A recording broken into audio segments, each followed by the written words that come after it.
Episode की starting में master प्रेपॉन और मास्टर प्रसाद एक जगह पहुंचते हैं जहां मास्टर आमीन मास्टर फोबान के साथ पहले से ही मौजूद थे और उन्होंने रन को बांधा हुआ था। फिर उसे एक रूम में लाया जाता है जहां उसके चेहरे से कपड़ा हटाते हैं। रन चिल्लाने लगता है कि उसे छोड़ो। मास्टर प्रसाद कहते हैं ये ट्रीटमेंट रूम है।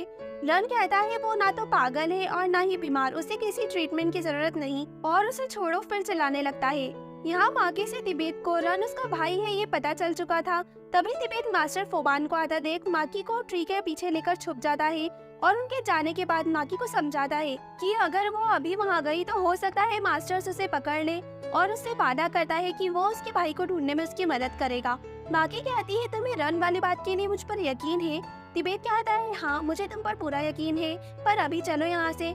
माकी तिबेत की बात मान लौट आती है। नेक्स्ट डे मास्टर तिलक सभी को एक असाइनमेंट देती है केमिस्ट्री की हिस्ट्री पता करने का, जिसके लिए सभी को अपने पड़ोसियों के साथ टीम बनानी है।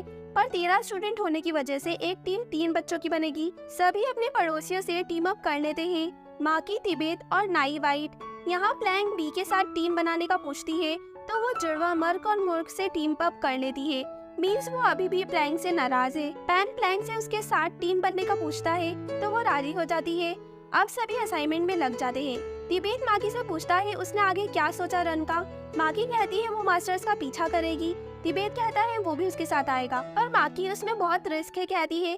तिबेत कहता है मैं प्रॉमिस कर चुका हूँ। यहाँ इन्हें यूँ खुसफुस करता देख वाइट नाई से कहती है क्या इन दोनों के बीच कुछ चल रहा है। नाई कहता है मैं दूसरों के बीच टांग नहीं अड़ाता। वाइट कहती है क्या तुमने अभी अभी मुझे ताना मारा। नाई कहता है नहीं तो, और इसी पर उनकी छोटी और क्यूट फाइट स्टार्ट हो जाती है जिस पर माकी और तिबेत भी हंसते हैं। वहीं यहाँ पास खड़ी हेडमास्टर ये सब देख डायरी में कुछ नोट कर रही थी। यहाँ दूसरी तरफ हुगो चिंगजाई के पीछे भौरा बनकर घूम रहा था। तभी वहाँ हेडमास्टर आकर उन्हें चिल्लाती है कि हुगो को यहाँ गर्ल्स बेडरूम के आसपास भी नहीं भटकना चाहिए और जाओ यहाँ से। हुगो चाहता तो है पर चिंगजाई से कहता है मैं रात को तुम्हें ही सपनों में देखूंगा, और ये सब वो हेडमास्टर के सामने कह रहे थे, जिसके फलस्वरूप अगले ही दिन हेडमास्टर मीटिंग रूम में अनाउंस करती है एक न्यू रूल 7 कि होम स्कूल में किसी भी तरह के रोमांटिक रिलेशन नहीं बना सकते, जिसका सबसे ज्यादा विरोध तो हुगो और चिंगजाई ही करते हैं। पर बाकी बच्चे भी यूँ अचानक ये वियर्ड रूल क्यों कहते हैं, पर रूल तो बन गया। रात को चिंगजाई बी और फूजी उसी रूल के बारे में बात कर रहे थे जहाँ चिंगजाई कहती है मैं तो नहीं मानूंगी ये रूल, प्यार को भला कैसे रोके, मैं तो यहाँ के हर एक लड़की को डेट करूंगी। बी कहती है पर तुम तो हुगो को डेट कर रही हो ना। चिंगजाई कहती है नहीं मैं सीरियस नहीं। फूजी कहती है तुम इतनी डिस्गस्टिंग बातें क्यों कर रही हो, बिल्कुल मेरे डैड की तरह। वो कहती है मैं तुम्हारी डैड नहीं, जिस पर फूजी उससे दूर दूसरे बेड पर चले जाती है। अब नेक्स्ट डे सभी असाइनमेंट में लगे थे। फूजी और चिंगजाई की टीम थी तो फूजी चिंगजाई को एक बुक लाने का कहती है, पर वो सुन ही नहीं रही थी क्योंकि वो तो नाई को घूरने में लगी थी। फूजी कहती है ये दोनों का असाइनमेंट है। चिंगजाई कहती है पर मैं अभी बहुत इम्पोर्टेंट काम कर रही हूँ। बहुत देर से ये देख रही है फूजी अब चुप नहीं रह पाती और चिंगजाई पर बरस पड़ती है कि तुम क्या यहाँ सिर्फ लड़के ताड़ने आई हो, तुम प्यार की इतनी भूखी हो, क्या तुम्हारी फैमिली में कोई तुम्हें प्यार नहीं करता। और ये कहा सुनी तो हाथापाई में बदल जाती है। नाई और वाइट दोनों का बीच बचाव करते हैं और उनको लड़ता देख पेन फिर पैनिक हो गया था। चिंगजाई गुस्से में वहाँ से चली जाती है। फिर वो बाहर गार्डन में बैठे अपने पास्ट को याद करती है जहाँ उसके डैड उसके मॉम को उसे रंगे हाथों पकड़वाते हैं, फिर उसकी मॉम को बहुत मारते हैं। चिंगजाई उन्हें रोकती है तो उसके डैड तुम दोनों ही एक जैसी हो कहकर चले जाते हैं। चिंगजाई अपनी मॉम से पूछती है वो ठीक तो है ना, पर उसकी मॉम उसे हाथ छोड़ने का कहकर फिर उसी रूम में अपने लवर के पास चले जाती है और इस सबसे चिंगजाई को बहुत बड़ा झटका लगा था। यहाँ ये सब सोच चिंगजाई बहुत सैड थी। तभी हुगो उसे अकेला देख उसके पास आता है। चिंगजाई उसे जाने का कहती है कि वो अकेले रहना चाहती है, पर हुगो वहीं बैठ जाता है और कहता है हर बार तुम स्ट्रॉन्ग हो ये दिखाना जरूरी नहीं, तुम मेरे सामने कमजोर बन सकती हो। चिंगजाई कहती है कोई उससे प्यार नहीं करता, उससे सब दूर भागते हैं, यहाँ तक कि उसके खुद के पेरेंट्स भी उससे प्यार नहीं करते। हुगो उसे बाहों में लेते हुए कहता है नहीं कोई है जो तुमसे बहुत प्यार करता है। अब चिंगजाई को कुछ अच्छा फील हो रहा था। वहीं दूसरी ओर नाई और वाइट लाइब्रेरी में असाइनमेंट में लगे थे। तभी वहाँ बी आकर उनसे हेल्प मांगती है क्योंकि वो जुड़वा तो गायब है और अब उसे असाइनमेंट अकेले ही पूरा करना है। दोनों ही उसकी हेल्प के लिए रेडी थे और नाई तो उसके लिए बुक्स भी ढूंढने जाता है। उसके जाते ही बी वाइट से पूछती है क्या तुम नाई को पसंद करती हो। वाइट चौंक कर पूछती है पर तुम ऐसा क्यों पूछ रही हो। वो शर्माते हुए कहती है क्योंकि वो मुझे पसंद है। तभी नाई उसके लिए बुक्स ले आता है। फिर रूम में लौटते हुए पूरे टाइम बी नाई को उसकी हेल्प के लिए थैंक्स, वो कितना अच्छा है वगैरह कह रही थी। फिर वो नाई से पूछती है तुम्हारे इतने अच्छे बिहेवियर से तो बहुत सी लड़कियां तुम पे मरती होंगी ना। नाई कहता है नहीं। बी पूछती है मीन्स तुम सिंगल हो। नाई हाँ कहता है। वो कहती है तुम्हें कैसी लड़कियां पसंद है। नाई कहता है वाइट जैसी। वाइट उसे घूरती है और कहती है तुम मुझे पसंद करते हो। नाई कहता है नहीं, पर तुम्हारे जैसी ही लड़कियां मुझे पसंद है।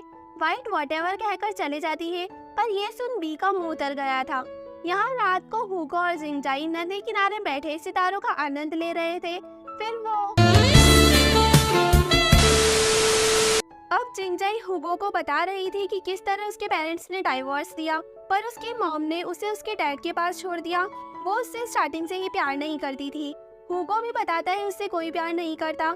उसके पेरेंट्स के लिए उसका बड़ा भाई हंटर ही सब कुछ था, पर वो मर गया और उसके पेरेंट्स का कहना था वो हुगो की वजह से मरा। अच्छा होता अगर उसकी जगह हुगो होता। हुगो कहता है उसे ही मरना चाहिए था, क्योंकि उसके जीने का कोई मतलब नहीं, कोई उससे प्यार ही नहीं करता। और इन दोनों प्यार की प्यासी आत्माओं को मास्टर फोबान इस हालत में देख लेते हैं। यहाँ होम स्कूल में मास्टर प्रेपॉन पीछे के गेट से चोरी छुपे कहीं जा रही थी कि हेडमास्टर ने देख लेती है। मास्टर प्रेपॉन कहती है वो किसी चीज की फिक्र उन्हें थी, इस वजह से जा रही है। हेडमास्टर कहती है फिर अकेले जाने की जरूरत नहीं, रात में जंगल में खतरा है, मैं भी आपके साथ चलूंगी। और वो दोनों साथ निकलते हैं। यहाँ उनके पीछे माकी और तिबेत भी जा रहे थे कि उन्हें पैन और प्लान देख लेते हैं। और वो रात को कहाँ जा रहे हैं पूछते हैं। वो बहाना करते हैं कि उनकी बुक जंगल में है। पैन कहता है पर रात को जंगल में जाना रूल्स के खिलाफ है। माकी और तिबेत मास्टर्स को खोना नहीं चाहते थे, इसीलिए वो उन्हें नजरअंदाज कर वहाँ से भाग जाते हैं। पैन और प्लैंक दोनों को यहाँ उनकी फिक्र थी, इसलिए वो भी उनके पीछे चले जाते हैं। माकी और तिबेत मास्टर्स को ढूंढ रहे थे, पर वो उन्हें खो चुके थे। तभी पैन और प्लैंक उनके पीछे या उन्हें वापस लौट चलने को कहते हैं। तिबेत भी अभी माकी को लौटने को कहता है, तो माकी अकेले ही आगे बढ़ने लगती है। पैन उसके रास्ते में आ जाता है और कहता है अगर तुम्हें पनिशमेंट मिलेगी तो मैं भी साथ आऊंगा। प्लैंक कहती है मैं भी साथ चलूंगी। और अब इन सबको साथ आता देख माकी स्कूल लौटने को राजी हो जाती है। अब जब सभी सो रहे थे, हेडमास्टर जिंगजाई को उठाती है और खींचकर बाहर ले जाने लगती है, जिससे सभी उठ जाते हैं। वो किसी को भी बाहर आने से मना कर जिंगजाई को हुगो के पास पटक देती है। वहाँ मास्टर फोबान भी थे। वो उनसे कहती है तुमने 7th रूल तोड़ा है। वो कहते हैं ये कैसा सड़ा रूल है, भला प्यार को कोई कैसे बांध सकता है। वो दोनों ही इस रूल को मानने को तैयार नहीं थे। हेडमास्टर कहती है ठीक है रहो साथ में। वो मास्टर फोबान को उन्हें रूम में लॉक करने का कहती है जब तक वो अपनी गलती स्वीकार ना करे। मास्टर उन्हें रूम में ले जाते हैं और उन्हें छोड़कर जाते उससे पहले हुगो उन्हें गिराकर उनकी चाबी छीन जिंगजाई के साथ उन्हें लॉक कर वहाँ से भाग निकलता है। वहाँ बाहर एक गाड़ी खड़ी थी और दोनों ही खुश होते हैं कि वो भाग निकलेंगे और किस्मत से गाड़ी स्टार्ट भी हो जाती है और वो दोनों फुर। पर कुछ ही घंटों में वो समझ जाते हैं कि वो घूम गए हैं और उससे भी ज्यादा उनकी गाड़ी ही रुक जाती है गैस खत्म होने की वजह से। अब तो उनके पास पैदल चलने के सिवाय कोई चारा ही नहीं बचा था। वो बहुत देर से चल रहे थे, तभी उन्हें पुलिस की एक गाड़ी दिखती है, पर ऑफिसर को वो ये नहीं बताते कि होम स्कूल स्टूडेंट है। वो किसी गांव में घूमने आए थे और उनकी गाड़ी खराब हो गई ये कहते हैं। ऑफिसर उन्हें अपने साथ आने का कहते हैं, पर कुछ ही देर में वो समझ जाते हैं कुछ तो गड़बड़ है और वो देखते हैं गाड़ी लॉक है और बोलने पर भी वो ऑफिसर गाड़ी नहीं रोकता। और फिर एक बार वो दोनों होम स्कूल पहुंच जाते हैं। दोनों ही बहुत गुस्सा और डिसअपॉइंटेड थे। मास्टर आमीन ऑफिसर को बच्चों की सेफ्टी के लिए थैंक्स करते हैं और हेडमास्टर उन दोनों को पनिशमेंट के लिए रेडी रहने का कहती है। मास्टर फोबान उन दोनों को पकड़ कर ले जाते हैं। नेक्स्ट डे माकी मास्टर प्रेपॉन के पास जाती है, जो उससे पूछती है क्या तुम्हारी तबीयत खराब है। तो वो उनसे पूछती है क्या आप जेन 4 के रन को जानती हैं। मास्टर पूछती है पर तुम क्यों पूछ रही हो। वो कहती है वो उससे मिलना चाहती है। मास्टर कहती है क्यों, क्या तुम उसे जानती हो। माकी कहती है बस उसे रन से मिलना है। मास्टर कहती है पर मुझे तो नहीं पता वो कहाँ है। माकी कहती है आप झूठ क्यों बोल रही हो। मास्टर उसे घूरती है। वहीं दूसरी ओर मास्टर आमीन रन को खाना देते हुए कहते हैं ये तुम्हारा फेवरेट खाना। वो कहता है उसे कब छोड़ोगे। मास्टर कहते हैं जब तुम उतने बड़े हो जाओगे। रन चिल्लाकर कहता है कुछ भी करने से मैं फिर से उतना बड़ा नहीं होऊंगा। और ये एपिसोड यहीं एंड हो जाता है। अगर वीडियो अच्छा लगा हो तो लाइक करें और ज्यादा वीडियोस के लिए सब्सक्राइब करें। और हाँ, आगे की कहानी जानने के लिए स्टे ट्यून्ड। बाय।